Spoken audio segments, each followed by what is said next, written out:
حضرت یعقوب علیہ السلام کا واقعہ قرآن اور حدیث میں بیان ہوا ہے اور یہ ایک اہم پیغمبر کی زندگی کی کہانی ہے۔ حضرت یعقوب علیہ السلام بنی اسرائیل کے پیغمبروں میں سے تھے اور ان کا شمار حضرت ابراہیم علیہ السلام کے پوتے کے طور پر کیا جاتا ہے۔ حضرت یعقوب کی کہانی میں سب سے مشہور واقعہ ان کے بیٹے حضرت یوسف علیہ السلام کے ساتھ تعلق رکھتا ہے۔ حضرت یوسف علیہ السلام کو ان کے بھائیوں نے حسد کی بنا پر گہرے کنویں میں پھینک دیا تھا اور ان کے کپڑوں کو خون آلود کر کے حضرت یعقوب علیہ السلام کو دکھایا تاکہ وہ سمجھیں کہ یوسف کو درندے نے کھا لیا ہے۔ حضرت یعقوب نے اپنے بیٹے کی گمشدگی کا غم بہت برداشت کیا اور طویل عرصے تک ان کی یاد میں روتے رہے۔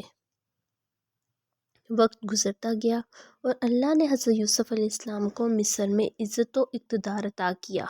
بعد ازاں قحط کے دوران حضرت یوسف نے اپنے خاندان کو مصر میں بلایا، جس کے نتیجے میں حضرت یعقوب علیہ السلام اور ان کے دیگر بیٹے مصر پہنچے۔ یہ ایک محبت بھرا اور خوشی کا لمحہ تھا جب حضرت یعقوب اور حضرت یوسف نے دوبارہ ملنے کا شرف پایا۔